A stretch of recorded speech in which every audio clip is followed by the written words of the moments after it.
everybody. Welcome to InPsightRadio. I'm Danielle Egnew, your host, and you are a fly on the wall to everywhere. How are you? It is wonderful to be here with you this week, and I get to dive into one of my very favorite topics, which I absolutely love. And we're going to get to that in just 1 second. I just want to give a shout out to all the incredible participants of the Ascension Tour that came out in Boulder and came out in Portland. We are changing the ethers. We're changing the quantum field. We are changing so much right now that is affecting the fabric of the peace of the United States and the world. And I am so honored to be part of this with you, gang. I'm not kidding. I mean, I literally am just the front person for all of this incredible energy that comes through. And I really sincerely want to thank everybody who's been showing up. October 6th coming up. I'm going to be in my hometown of Billings, Montana. I'm bringing the Ascension Tour right there so everybody has an opportunity to hang out and really enjoy this incredible information. And then October 20th, I'm going to be over in Minneapolis at the Lake Harriet Spiritual Center. So if you haven't gotten your tickets yet for the Ascension Tour, head over to ascensiontour.com. We've got some really cool Ascension Tour swag coming up because I'm an old touring girl from the old days in a band, and we like our t-shirts. Okay, so there it is. There it is. Well, gang, thanks for being with me here. We've had so much craziness going on in the news. We still have all of the Judge Kavanaugh stuff is up in the air. Just breathe deep through that. Just hang in there. Again, that's kind of a 60-40 split on what we're looking at. 60%, they're going to pretty much ask him to step down or get too uncomfortable with him. 40%, they're going to let him through based upon old world hubris, and we'll have all kinds of fun lessons if that's the case. Yet, just try not to lose your ever-loving mind. Focus on the love and healing that is possible through this situation. Focus on all of the healing that we can send to those who have actually been victims of sexual abuse or sexual crimes. You know, sometimes this stuff happens in news and on a massive, massive national scale, so that we can dial back and we can really sit in a place of ownership for the pain and the wounds that are existing in our nation. And obviously, I mean, it goes without saying that 1 out of every 3 women experiences a sexual assault or sexual crime during their life in America. I mean, 1 out of every 3. That's intense. And I know there is such a slap back from our society that wants to say, well, that's not true. Well, that's just a made up figure, blah, blah, blah. Well, it kind of isn't, because, you know, we women are really socialized under the auspice of the virgin or the whore. So you kind of don't want to be making up a sex crime thing. It's not a friend maker. Okay. It's just not. So when you consider those national statistics, and you consider whatever happens with Kavanaugh, if you consider this opportunity to give a voice to those who have been victimized and to truly place that energetic light on what's happening right now, wow. I mean, everything falls into place, and it's I don't want to say easy to see why this is going down the way it is, because nothing about this time frame is easy, by the way. That's just the way it is right now. However, if we can recycle this experience, and I'm not trying to polish a turd, I'm just honest, I'm being honest with you. If we can recycle the energies of this experience and understand that, look at the voice and the healing that many women who have experienced sexual crimes and not had an opportunity to report them or been afraid or just didn't because they felt too ashamed, to have all this brought to the spotlight and to have that issue given a voice is huge. So yes, you know, the Kavanaugh thing is going to do what it's going to do. And the reason I'm bringing this up at the top of our podcast, this is not what today's podcast is about, by the way, yet I'm receiving so much email on this. It is crazy. So I just wanted to address it with everybody that yes, this is a statement in consciousness, as we said last podcast, yet there are other things at play here in terms of exposing wounds and gross stuff that's been underneath the floorboards that really needs to be cleaned out. So there's many components to this consciousness exercise. And with that being said, I am going to completely flip channels on you here. I mean, there's no segue at all. So click, I'm flipping the channel. Because today's podcast is all about solar observatories closing all over the world since about 2011 onward. Of course, the recent one being in New Mexico, and they purportedly reopened on September 17th. Yet, if you're not familiar with what happened here, let me give you some little backstory. Okay, so these solar observatories all over the world have been getting shut down, bizarrely closed down by government agencies, and I mean, just shut down, and then they're reopened. And what I think is fascinating about this is it's a systematic issue. I believe there have been 8 total that this has happened to. And the latest, of course, being the Solar Observatory in New Mexico. Now, when they closed the Solar Observatory down in New Mexico, not only did they close it, I mean, it was a flippin' scene out of Close Encounters of the Third Kind. I mean, there were government vehicles rolling in. There were Black Hawk helicopters. They just immediately closed the installment down. They shoved everybody down the mountain, and they're like, okay, look, you have to get out of here. We have stuff we have to do. You got to go. So everybody got shoved out, and they basically closed the mountaintop. Now, the official word from, I believe it's the FBI or some government agency here, I think it's the FBI, came forward and they said, well, we had an ongoing criminal investigation in the area.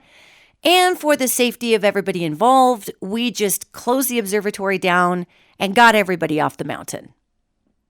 And okay, except for the fact that they were also closing post offices down and all kinds of other things. I mean, it was a grand get the hell out by government agencies. Now, here's what's weird about that. Regrettably, in my hometown of Billings, Montana, we have a severe methamphetamine problem. I mean, it is so severe in Billings that I believe that it was it Time Magazine or People Magazine? There was a major national, I blanked it out because it's terrible. There was a major national magazine years ago that came out and listed Billings, Montana as the meth capital of the United States of America because it was true. I mean, not only do we have a lot of rural space out here to brew up meth in bathtubs or however they make it, I have no clue. We also have a large population that is impoverished out here. So meth is a really cheap and easy drug, and Billings is a larger city, so it was an easy place to distribute this cheap and easy drug. And as things went on, it would have it that we had more meth crimes than anybody. And actually right now in Yellowstone County, which is the largest county in Montana, which has the largest city in it, Billings in Montana, Yellowstone County has more kids placed in foster care who have been removed from their parents' homes because their parents are drug addicts. They have more kids in foster care in Yellowstone County, are you ready for this? Than the state of freaking Washington. No kidding. So we have a meth problem in Yellowstone County, in Billings. Now, I'm living up in Gallatin County now. I'm living in Bozeman, in Gallatin Gateway. Yet the reason I bring up meth is because the only rational issue that a law enforcement agency would have to actually run people out of an area would be if there was some massive drug trafficking or there were heavy armaments there that could harm people. And maybe they were going to raid some weird mountaintop drug hut or meth lab or something in New Mexico. Okay, so let's just pretend that that's actually a true story because it's not. I'll tell you what's going on with these solar observatories in a minute. However, let's just pretend for a minute that at the top of that mountain in New Mexico is a massive drug cooking ring, and the federal government needed to do a raid. Well, first of all, there are raids that happen in Billings, Montana all the time. that break up meth rings, that break up meth cookers, that break up the production of meth.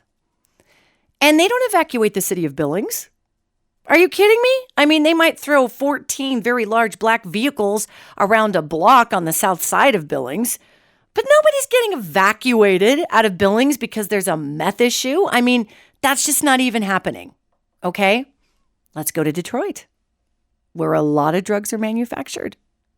They're not evacuating Detroit because they're doing a drug raid, because they are interrupting a drug ring.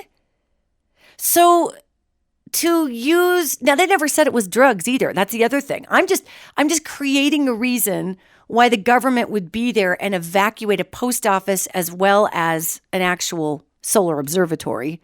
Weirdly. Hey, there's drugs. Look out for the scientists. I mean, what is that? Oh, there's a meth lab. They're going to take over the observatory in their standoff with the law that nobody even talked about and isn't actually happening. I mean, honest to God, this is just so ridiculous. It's so ridiculous. Now, nothing was ever reported by these law enforcement agencies saying that they were breaking up a drug ring. I'm just trying to figure out what would precipitate evacuating a solar observatory and a post office on the top of a mountain in New Mexico. Okay? So the law enforcement came out here and said, well, we evacuated everything because there was a safety concern with a law enforcement issue, and we left it at that. Now, I suppose you could have a terrorist outreach at the top of New Mexico's mountains. Maybe they didn't want to tip everybody off that there were terrible terrorists who were trying to look at the sun. I mean, honest to God, this is just ridiculous. It's a ridiculous excuse to chase people out of an area, to close a federal post office, to chase people out of an observatory and evacuate them. And the original story, by the way, before they settled on, law enforcement came in because something bad is happening. The original story was that it had something to do with a porn ring or something. And I'm thinking to myself, oh my God, if you're going to bust scientists for watching porn, then there goes our entire MIT community. I mean, let's face it. I'm guessing that some of these folks can perhaps maybe be a tiny bit socially awkward. So perhaps they are reaching out to exhibit intimacy through movies and whatnot. I don't know. I mean, that's a hideous stereotype. And I hope all of my scientist friends are getting a lot of sex. So please don't be offended. I'm just saying that's a ridiculous thing to say, that we are literally evacuating a solar observatory because of porn. I mean, these stories are just asinine. So let's get to why they are actually evacuating these solar observatories. Now, I have an opportunity in my job as a psychic, as a medium, as a channel. I get information from all sorts of off-world beings, from angels, from elemental beings. I mean, I get all kinds of information. And I think that's fascinating because that information then wraps around to really fascinating correlations here on Earth. Now, we've had off-worlders, ETs, aliens, whatever you want to call them. They've been to Earth for hundreds and hundreds of thousands of years. I mean, we are literally we're OS 3 for people, okay? So we are the third startup for human beings. And this is something that archaeologically not only are we finding now, however, I'm receiving this information again through these off-world channels, through these angelic channels. I'm receiving a lot of information that really does fill out, who and what we are in the universe. And in this data stream that I receive, I get the opportunity to learn about which off-world cultures, and I call them off-worlders because honestly, I think aliens sounds so rude. And actually, almost all of us on Earth have off-world DNA in us at this time. So it's kind of, we can't call them aliens because we have that DNA within us. If we have a frontal cortex, guess what? You have Sirius AB genome in you. Yay! You want to be an alien? Go look in the mirror. Woohoo! So, if we want to talk about off-world application to our culture here on Earth, the folks from Sirius were the ones who came down to help build the pyramids in Egypt, as well as the Mayan steppe periods. These were the Sirius AB folks, okay? And they also came down to talk to the Hopi. They came down 10,000 years ago, which is documented when the Hopi talk about the star people. When you talk to the indigenous cultures in the Southern Hemisphere, and you're dealing with the Aboriginal cultures, those folks dealt with the star people, they call them also, who taught them astrology and built complex maps of the universe and of our section of view of the solar system with star mounds, mounds in the ground that mimicked star patterns. So they were trying to teach people where they were from. And the Aboriginals knew that Sirius as a star was actually two stars. It's Sirius A and Sirius B. It's a binary star.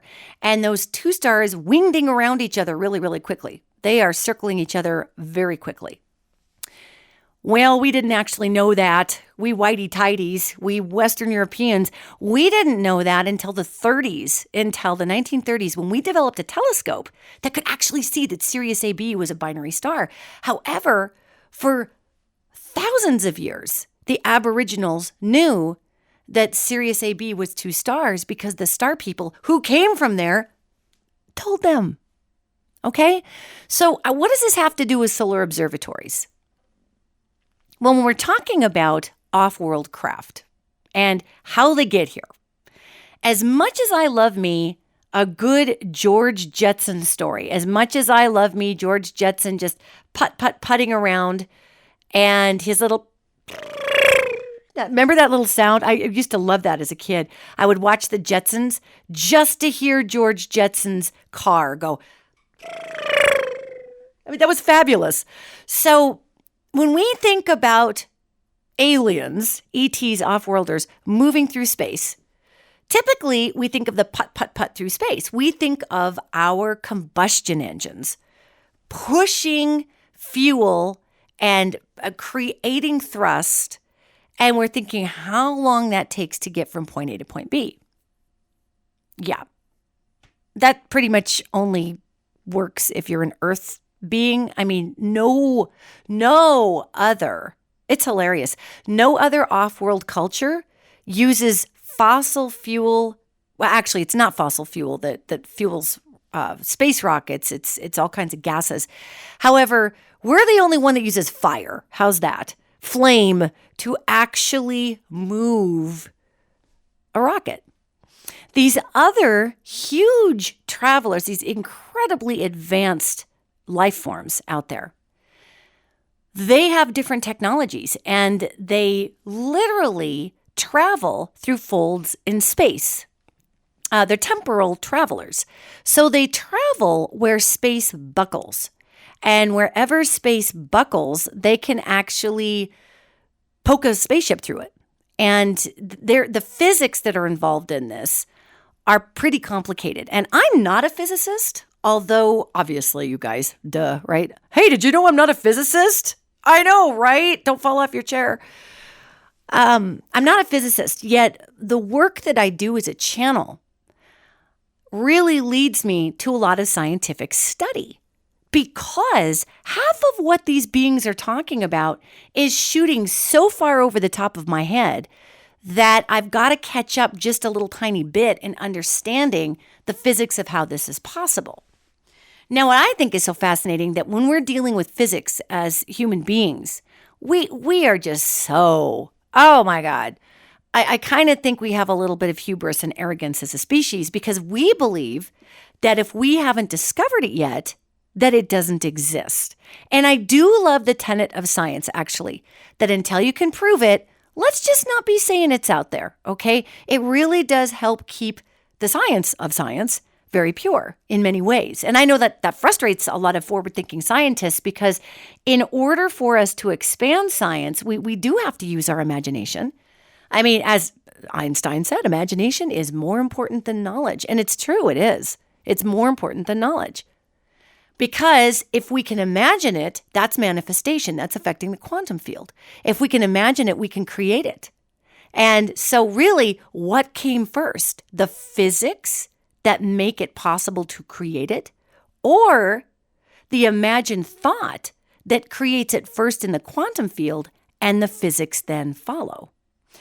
I argue that it is choice B. Our manifestative qualities, our ability to bend space-time, our ability to affect the quantum field then creates the physics that we can put on paper to say, oh, look what we can do. Isn't this fascinating? It's a true thing. I mean, if I really, really believed I could translocate all the matter in my hand and put my hand through this sheetrock wall that I'm looking at right now, I could do it. If I truly, truly believe that that was a physical experience I could have. Now, I don't actually believe that, so I'm not going to jam my fingers on the wall. I play guitar. That is pointless. However, when we're dealing with our off-world cultures, they are very aware of the fact that physics are as we design them. And yes, there is such thing as physical particle matter. It does react in a certain way in a physical environment. All of that is true. All of that is true. The whole thing is true. So when we take this a step further to what the hell, Danielle, does this have to do with solar observatories? I promise I'm getting there. What this has to do with solar observatories and the closure of the many around the world, including the one in New Mexico, is that these giant off-world craft travel where there are holes poked in space. They make like little tunnels, little wormholes. They're not little, they're huge. And one of the natural occurring space hole pokers, in the quantum field and the physics field is a star. Because the center of that giant hydrogen ball is so compressed that it's actually holding together all of that nuclear material. All of that massive amount of energy is held by a huge, huge magnetic center that is massive in the middle. Now, when stars collapse in on themselves, it makes a black hole. One can argue that black hole still exists. It's still there. It's just the atmosphere of the star itself. Then, that hole is fueling something inside. And the actual atmosphere of the star itself allows that magnetic field to be somewhat contained, and the energy that is created through the compression of the matter in the middle of the sun. This is how it's been explained to me anyway. We don't really actually know what's in the middle of the sun, but this is how it's been explained to me from our off-world friends who actually use the holes poked in the middle of stars to fly their craft through. They explained it to me that, the thing that we call a black hole is still existing within an active star. It's just that, again, the atmosphere of the star itself is feeding off the energy of that deeply compressed matter in the middle, and it creates that massive burning ball of gas. So a black hole is not something that just happens when a star falls in on itself. It has, we'll call it a white hole or just a massive gravitational vortex in the middle of the star. That thing is there anyway, okay? So, because we all know what a black hole is. We watched the 70s movie, the one about the, shoot, I just blanked out. Gosh darn it. What was it called? Event Horizon. Thank you, God. Event Horizon. We all know what a black hole is. So, these large observatories were shut down because our off-world friends are literally using our sun to fly into our quadrant of the universe. And it's not because they want to take over, and it's not because they want to stay. It's because this is a jump point. Our little solar system is a huge jump point between many, many larger jump points. We're kind of like the London Heathrow Airport in between everything. They just stop. They fuel up through, they actually do fuel up through the sun.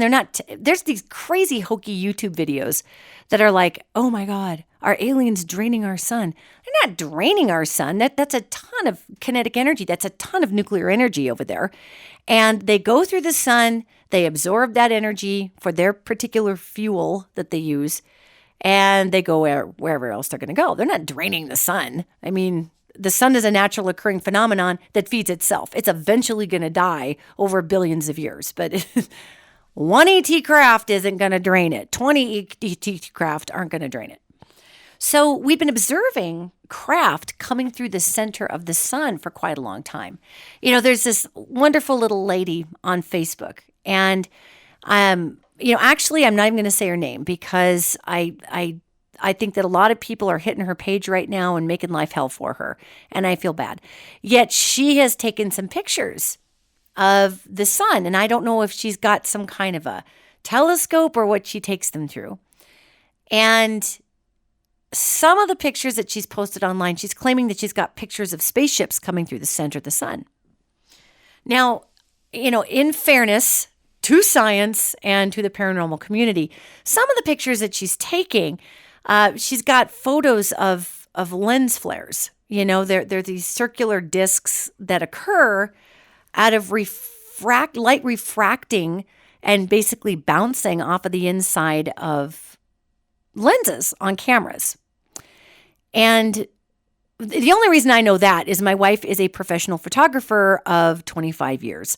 So she's taught me a lot about the nature of light play through glass lenses. And what you could look at in the paranormal community at one time and say, wow, that's an orb or this or that. Now I can pretty easily identify, well, actually, judging by the placement and the color, that's a lens flare.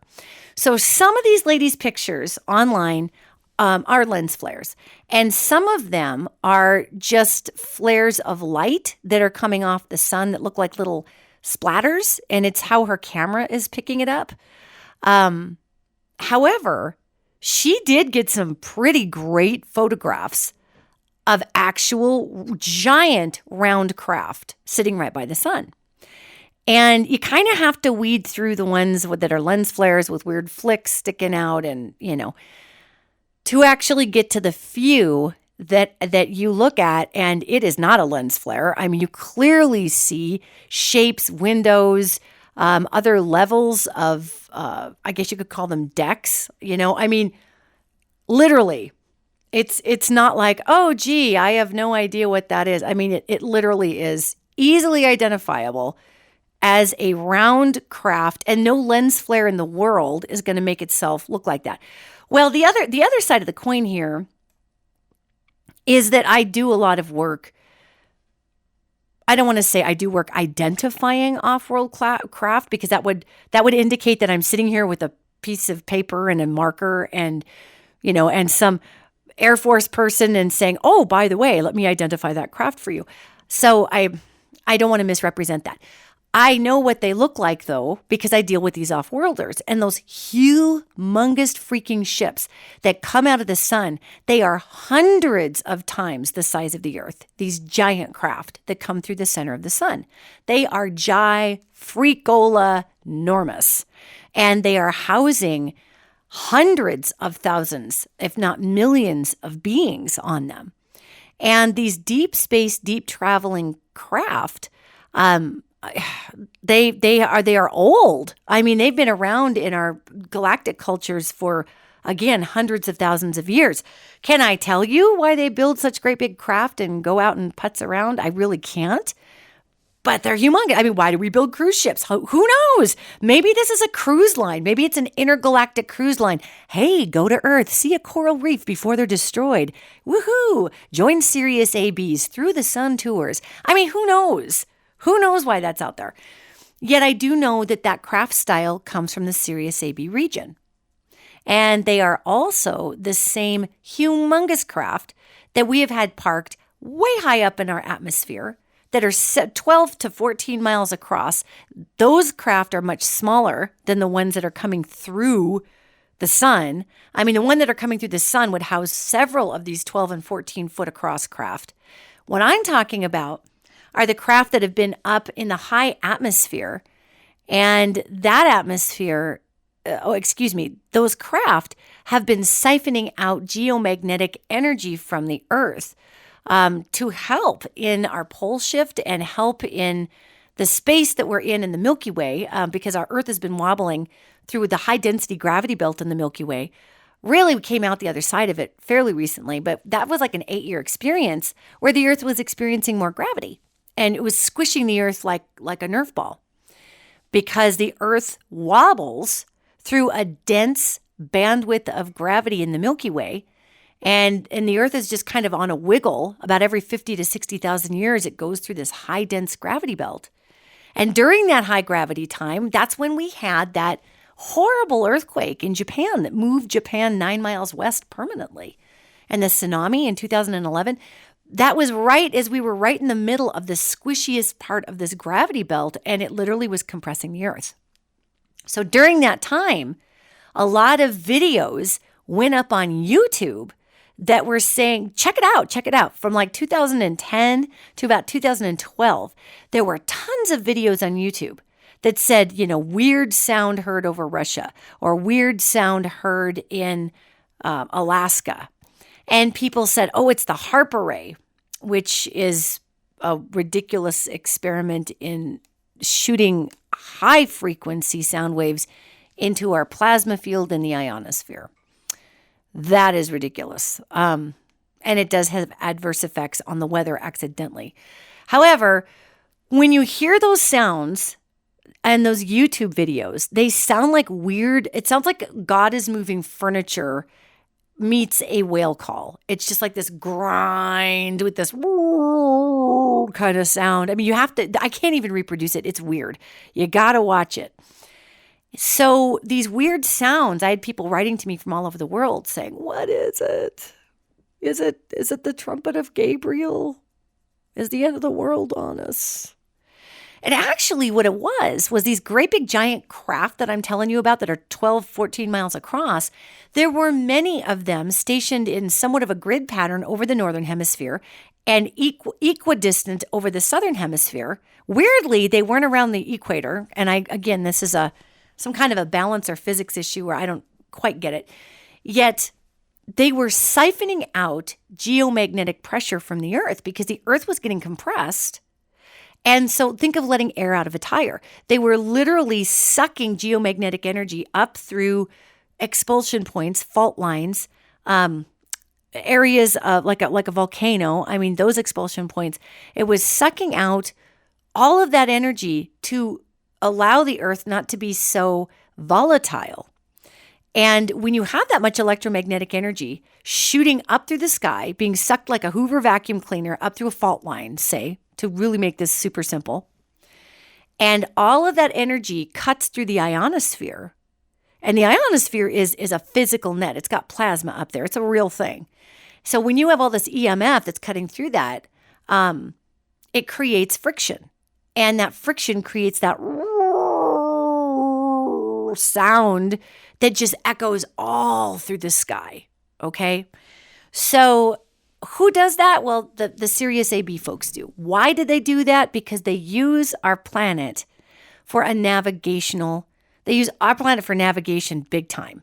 Our planet points to many other places in many other dimensions and solar systems. We are a giant spinning electromagnet that is basically a compass. I mean, it's insane. And we're full of vortexes. So these extraterrestrials want to make sure that Earth isn't shifting so much in its magnetic quality, because our poles do shift every 100,000 years or whatever that is. And we're getting ready for another pole shift in addition to going through this high density gravity band within the Milky Way. So these off-worlders are like, oh my God, we got to let the air out of the tire because we're going to lose our navigation system on Earth that we've been basically working with for the last 2 million years or whatever. So they're really, yes, they're probably helping us to a degree. Yet what they are also doing is making sure that their systems of navigation are remaining online without the Earth throwing its own magnetic points off too badly, because they do use us to go other places. And there's lots of vortex points through the Earth. You can go down through the ocean. A lot of these giant off-world craft are at the bottom of the ocean. They go down through the ocean. They use places like the Mariana Trench, where there's a tremendous amount of geothermal activity and geothermal energy, and they use that to bend space, along with the power of the salt water and all of the energy that can be contained, or the conduction of energy through the salt water. I mean, they use our planet all the time. So when they shut down the solar observatory and they shoot everybody out of there, and then they shoot everybody out of the post office, if I took pictures of something humongous coming out of the sun, and I go to the post office right away, and I mail those to the Washington Post or the New York Times or the London Herald, that's going to suck for security. So I do find it interesting that of all the places they could have closed, they closed the freaking post office. And sure, you can go ahead and you can email anything, yet digital images are pretty easy to augment. And to say, wow, we printed this off of the solar camera at the solar observatory, so here's a hard copy of what we took, that carries a lot more cred as it is in today's Photoshoppy world. So again, fascinating that they closed the post office down, and also fascinating that they closed the solar observatory down. Now, whenever these craft do come through the sun, and believe me, our government's aware of it. I don't know that our immediate federal government is aware of it. Yet we have programs that are run off of billions of Pentagon of Pentagon dollars that even our top officials, our top Joint Chiefs of Staff don't have access to. And these are programs that have been put into play for a long time. And those programs that are put into play are there because we've been working with off-world cultures for dozens of years. I mean, the Nazis started working with the Greys, which is an offshoot of the folks from Otur. Actually, they call the Greys Oturnak. And that's basically an offshoot of their species. God, that's so racist. I don't know how to say that. Their beings, their race, okay? It's an offshoot of their race, the Greys, and I talked about the Greys before, that have genetically modified themselves like crazy. And it was almost like a religious thing. They did it in order to achieve more of a unified perfection, but now they've noodled with themselves so much genetically that they have problems. So the Nazis in the 30s and 40s were working with the Greys on all kinds of technology. The United States work with what we call the tall whites, and that's the folks from Sirius AB. There's France works with a certain sect. Canada works with a certain sect. And if you want to read about this, the former defense minister, of Canada wrote a whole big book. So you can actually, I won't burn the podcast up with that, but you can go read that book. Just Google former defense minister in Canada and UFOs. And of course, you've got a bunch of asshats out there who are like, oh, he's crazy and we never dealt with anything like this. And yes, they did. Yes, they do. How do I know? Because I chat with these off-worlders and they tell me the truth. They don't need to lie. So, when these craft come through the center of the sun, solar observatories are shut down because not only is there a spaceship coming through the middle of the sun, which is enough to send most of America into a tizzied, I need more ammo fit, yet the craft are ginormous. So not only are we buying more ammo, but now we're digging holes in the ground and storing beans and Dr. Pepper for the end of the world, okay? Because we're freaking the frick right out at that point. We're over it. So these agencies in the government who are Pentagon secret projects, they're not so secret, they're listed on budgets, it's just nobody gets access to them. Our Congress people aren't going to get access to them, so just give your congressperson a pass because they won't get it. The President of the United States is not given access. These presidents, Obama sat down and said, I want to know about UFOs. And they said, I'm sorry, Mr. President, but that is beyond your security clearance. Because the president is a temporary employee of the USA, as are our elected officials. So this is why they keep closing the solar observatories down. This is why this has all been happening in the last many years, because we had been coming through the high density bandwidth area of the Milky Way, the Earth has been, and these craft have been helping us stabilize our planet so that we wouldn't get squished or crunched. And they do this periodically. They have incredible technologies. And do they want to help us? Well, yeah. It's not like they're looking at us going, hey, suffer, you knuckle draggers. Honestly, we share their genome. We have their genetics in us. So they kind of feel like, oh, our nerdy little cousins that still try to putt through space by burning fire. Look at them. They're so cute. Oh, they're going to get smushed by their geomagnetic index on their planet going through the Milky Way's high gravitational bandwidth. Let's help them out a little. I mean, there is that there. The folks from Sirius are pretty cool. So how does this, okay, I'm going to kind of transition a little bit here. What does this mean that we've had all of these off-worlders popping in through the means that they've popped in? I mean, what does it mean? Well, it means they've been helping us with the planet. It also means that they're helping us with our ionosphere, which is getting agitated because we keep blowing high-frequency sound waves into it. Do you know why we do that in HARP? We do that because we're trying to be able to open up wormholes. So we can put one section of military, we can beam a section of military right across the world. Well, first of all, we have and I know I've talked about this on other podcasts, but the cliff notes are, we don't have that kind of power. We don't know how to harness the kind of power that it takes to control or stabilize or navigate the massive gravitational index of a wormhole. Because we're still down here, again, can I say it? Move through space with fire. That's Earth. I mean, we shot men up into space in 1969 in a freaking tin can covered in tinfoil. God bless Neil Armstrong and all those guys. Man, that is a special kind of crazy. I'm not kidding. If you actually see how tiny that Apollo capsule was, their knees were up to their chest. It was tiny. And it was literally wrapped in tinfoil in places.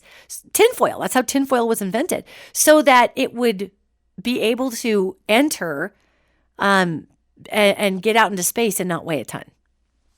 And then they plummeted to the Earth in a tin can wrapped in tinfoil and super, super thin aluminum panels that was not climate controlled, that had literally no oxygen. Are you kidding? I mean, everything was external. So these guys were tough. And then to completely free fall, to completely plummet until a big parachute catches you, and that's not going to stop your fall all that much. And you're hitting the ocean and hoping somebody finds you and gets to you before your tin can takes on water. Because yes, it was withstanding space, but the vacuum of space, it's rough. Water is far more dense and leaky and heavy. So, I mean, when you think about our off-world pals looking at us going, oh my God, they're effing crazy. And then let's not even get started about what happened in our off-world communities when we freaking split the atom. What were we doing? I mean, we go over and blow off in the Nevada desert these nuclear tests, and we're not even sure as a scientific community. This is a true story. When we blew those nuclear bombs off, we weren't even sure if the atom would stop splitting within the explosion. We weren't sure if that was going to trigger splitting the atom indefinitely and just blow up the whole world. But we did it anyway. Luckily, we did not split the entire world in half. What we did do, however, was absolutely put a shockwave through the quantum field.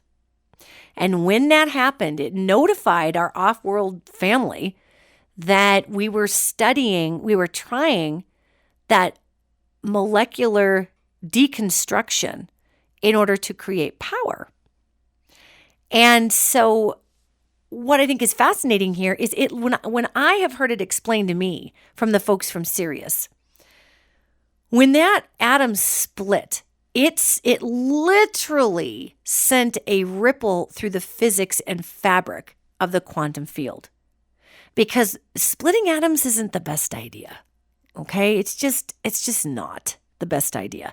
It creates a lot of waste. It disturbs a lot of quantum energy. It's kind of like punching a hole in a sheetrock. Then there's just a hole in the sheetrock. So on the Earth, we have these temporal or vortex points, especially now in Nevada.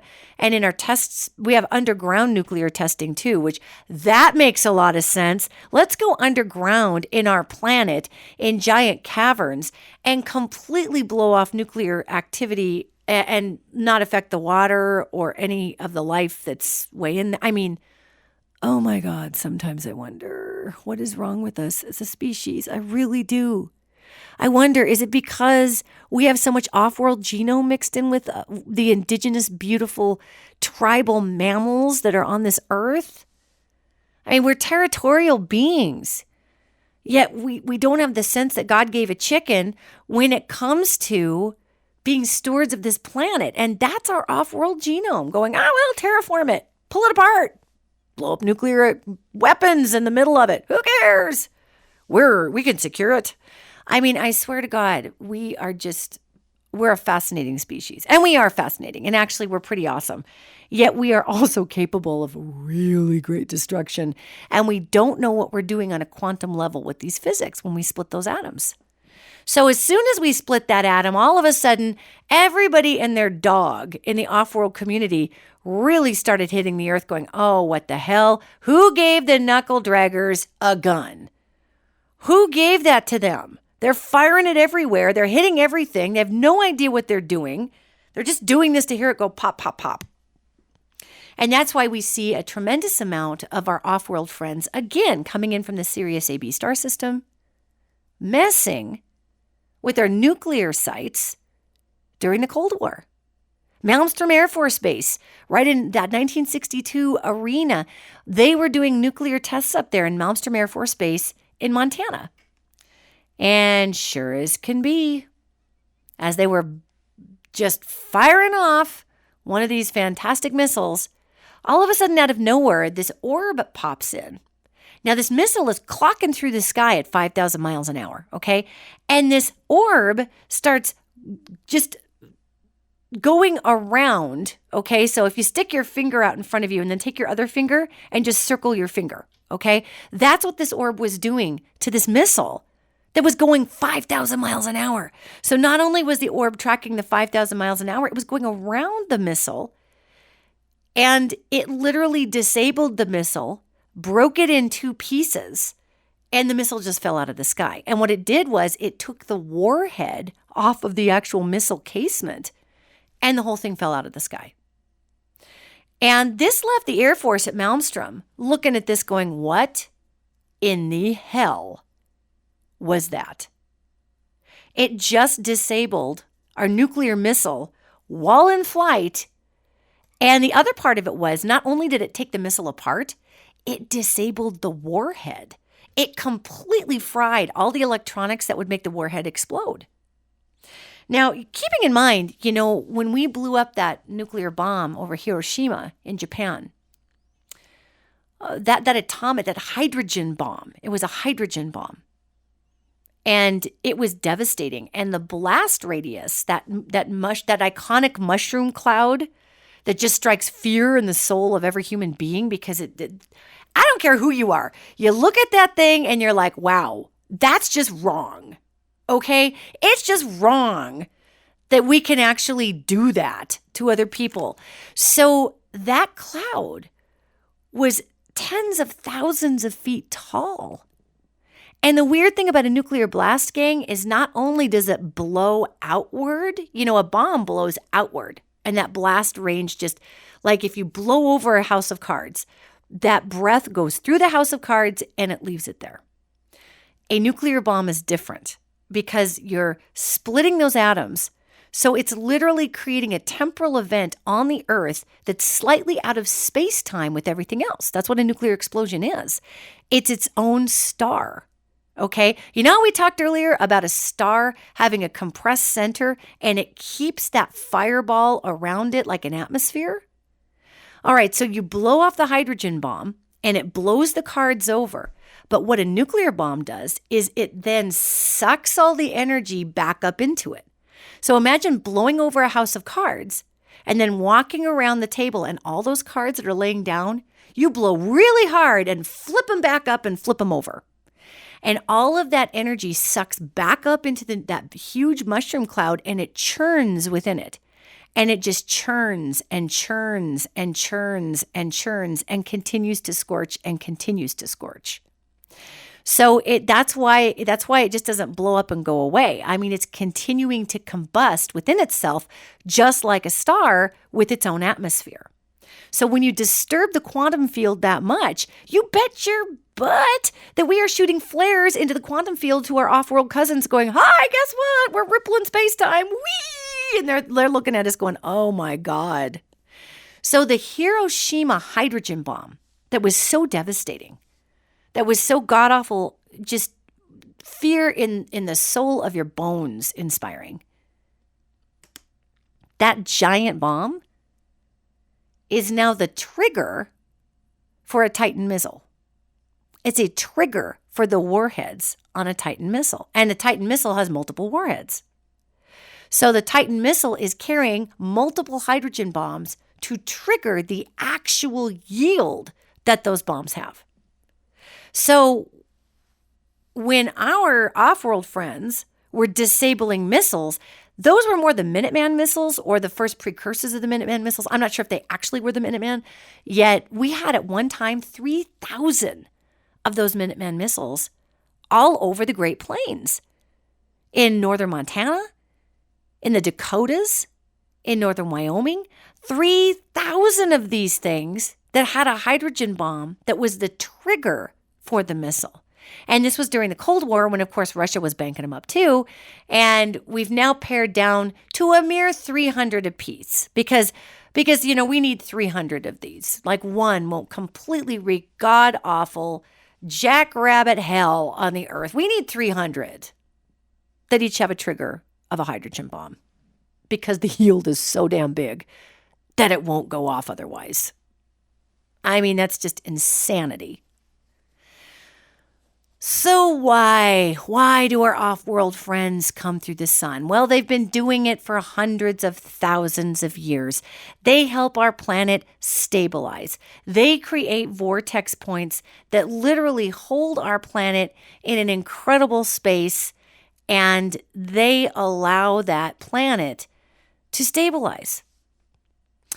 And, they do kind of keep an eye on us. And it's not that they're going to police us from ourselves. If we really want to annihilate this planet with nuclear war, the Gene Roddenberry prime directive does kick in. I mean, they're not God. They don't have that kind of power. Yet when we were coming dangerously close to doing stupid things out of ignorance, they did disable a lot of our missiles. Look at the Cold War era, 1980 or 82, right in there. There was an Air Force base over in England, and a craft came down and just hovered over multiple silos containing nuclear warheads, and that craft just completely shut down the silos and disabled the warheads, and then flew away. And it was a little guy. It was a little saucer. It wasn't one of these giant fly through the sun, oh my God, it's an apocalyptic nightmare. What are we going to do? I mean, it really wasn't that kind of experience. It was a little guy. So again, a lot of our off-worlders use technology that is thought-based. It is quantum-based. And we have that capability too, because not only are we working with the same physics that those beings are, but we also have their genetics in us. So whenever you're hearing that they're shutting down a big solar observatory, and it's funny because it's just the solar observatories. We're not shutting down the Hubble telescope. We're not shutting down probes going out to Jupiter.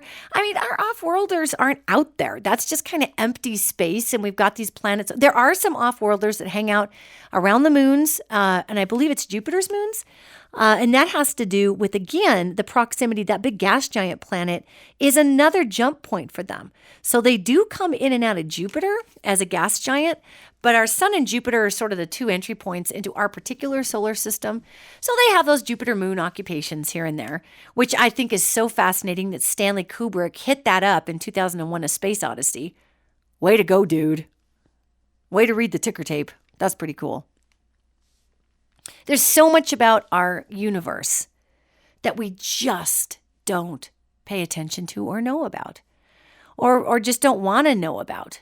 There's so much going on out there that really one of the reasons they don't tell us, they being these black ops, whatever you want to call them, societies, is because if the world really understood how many off-world species actually were there and races, off-world races, again, I'm not meaning to be racist, then we would get along pretty fast.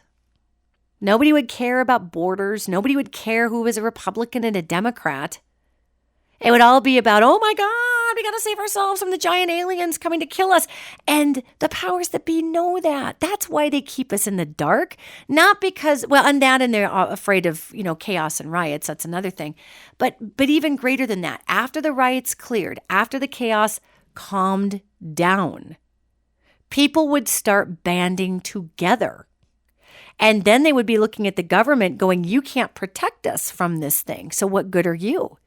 I mean, there are all kinds of strategic reasons that as I've looked through the psychic sphere, I have seen that the powers that be don't tell us about our off-world cousins. And most of it has to do with covering their damn butt in power.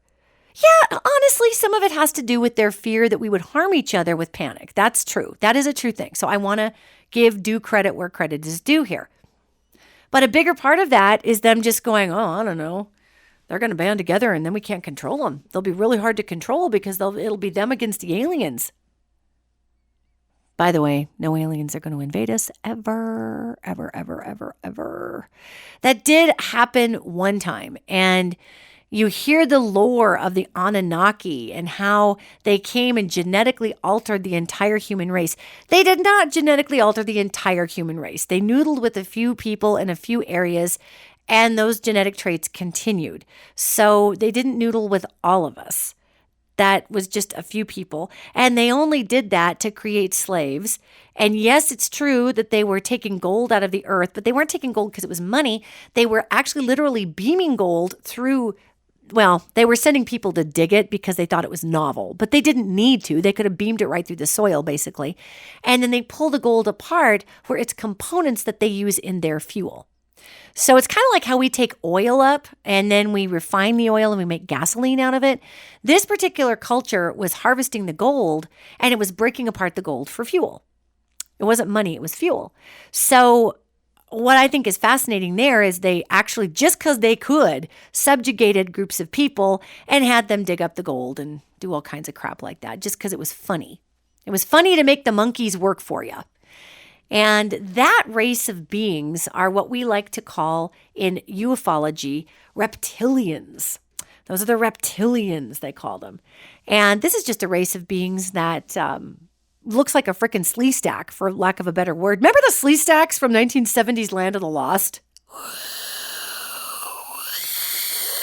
I mean, that was the sound they made, and they walked at about 1 mile an hour, and the costumes were super bad. And when they were walking, you could kind of see the shoes of the people inside the slee stack feet, inside. It was terrible. And old Will and Holly would run past that same damn fake plant on the set over and over, and they would move the fake plant to a different backdrop, but it was the same fake plant. And the slee stack would chase them. I do think it's funny that we automatically go to a lizard person that would be a bad guy. We genetically remember that somewhere. And in Samaria, they have carvings in stone of these horrible slee stack people that were very tyrannical. And we've got that in a lot of our Mediterranean areas, as well as the dragon people that are documented in the Asian nations over in China and Japan. There are the dragon beings that came down and came down in fire. They breathed fire. And what we call the Anunnaki were this race of beings. Well, basically what happened is they got busted, if you want to call it by the, hey man, Galactic Council, that's not cool. Because you can't go to a planet and just subjugate people. That's just not the way it rolls. So they were here for a while doing that. And actually it was the folks from Sirius AB that came in there and said, hey, knock it off. Come on. They're just babies. They don't know what they're doing. And they're tiny. Look how small they are compared. Sirius AB folks are like between 15 and 18 feet tall. They're huge, 20 feet tall. And so were these reptilian beings, were much bigger. So I find that fascinating that they did make it into some lore in Egypt. You see the alligator-faced god, but it's not quite an alligator. If you look at it, it got made into an alligator, but it was a weirder looking thing. This reptile-faced thing that was intense. And that was part of that Fertile Crescent area during the time that had a lot of that reptilian occupation. So they kind of came and went, and I think that we do have a biological fear in us at this point as a human species that there's going to be a powerful off-world race that could take us over. And that is from that time period when for a while, that's kind of what happened. And they did noodle with the genetics of a certain group of people. And so that is a biological fear. And of course, we're mammals, so we fear something that could be our predator. But here's an interesting turnaround on that. We as humans, we have no natural predators unless we are out in nature. Then we've got a bear, or we've got a shark, or we've got a lion. We've got beings that can best us physically, but we don't really actually have something that specifically eats humans. Well, other humans do sometimes because they're crazy. However, we don't have a human predator. Like if I'm a deer, I can guarantee you there's wolves that are my predator. There are mountain lion that are my predator. I have actual predator out there. Grizzly bears, those are my predator. Even though grizzlies actually a lot of times, it's the smaller animals that take down the deer, and the grizzlies come and scare away the smaller animals and just eat them because they're bigger. Yet, we do have a biological fear of things that can kill us. It is, again, it's a genetic trait that's passed down through our DNA to keep the species alive. So think about this just a minute. Do you think a fly is going to kill you? No. They're gross. They're really gross. They irritate you. But you probably, unless you've got some, God bless you, queaky phobia in there, you probably don't think a fly is going to kill you. You know why? Because flies, we do not have the genetic encoding in us that flies have killed our ancestors. Now, people are afraid of spiders because spiders have killed people. So people are like, ooh, spider, it could kill me. And people have a very visceral reaction to spiders. These are pieces of our genetic code that say, hey, stay alive. Okay, are you following me? We are naturally afraid of bears unless we're so out of touch that we're trying to feed them in Yellowstone Park. We are naturally afraid of sharks. I mean, we have a feel it in your guts fear of that thing that swims under you in the water. I mean, some people have a hard time even swimming in a lake because they feel like something bigger than them can eat them in the lake, even though it's a freshwater lake. And by the way, if you are swimming in a freshwater lake that is 1,500 miles from the saltwater and it is attached in any way to a saltwater source, do be mindful because bull sharks actually go up into freshwater and they will travel up to 1,500 miles inland. So just be aware of that. If you are living somewhere that is directly connected, if your freshwater is directly connected to a delta, just be aware bull sharks completely swim upstream. Now that you've got that terrifying piece of information to ruin your day, God, sorry about that. Well, it's true. It's a true thing. So we're back to the alien issue, the off-worlder issue. We fear being taken over from something larger than ourselves. We fear that because it's in our DNA. Because just like a bear having eaten our ancestors, just like sharks having eaten our ancestors, just like spiders having killed our ancestors, it has been passed down in our DNA that is a possibility and it is dangerous. Think about it. Think about it. It's not like we have messaging every day that, oh, look out for those aliens. They'll kill you. They'll kill you. We have messaging from the government saying aliens don't even exist, that off-worlders are not real. Yet we are still petrified of the idea of something coming from space and taking us over because it happened once and it's in our DNA. So just know they're not going to take us over. That reptilian species got their butts kicked. I'm just, in the sake of time, this is what happened. They got sent packing. All was made well, okay? Yet we do carry with us that genetic fear because it happened. So that's why all these observatories are shutting down. We're going to continue to have some of these off-worlders coming through our atmosphere from now until, the next probably 30 years. There's a lot of global changes happening, a lot of changes naturally with our planet that we have also accelerated by adding greenhouse gases, actually. And those off-worlders are going to help us with some of those issues, okay? And just dealing with the geomagnetic index of the Earth, that's what they help us with. And they are here all the time. They walk among us. There are all kinds of videos getting snapped off of Google, constantly off of YouTube, that actually have credible pictures of them. The ones that are left up are these hokey, photoshopped, weird stuff. The ones that are real get snapped down in 10 seconds because we're just afraid people will panic. It's a true thing. So everybody, that's the deal with the solar observatories. That's what happened. That's what's going on around our Earth. That's what's making those weird sounds through the atmosphere if you watch those videos. Don't panic. Our off-world cousins are super cool. They're here to help. They're awesome. If they wanted to take the Earth over, as I say all the time, they would have done it before we polluted the oceans.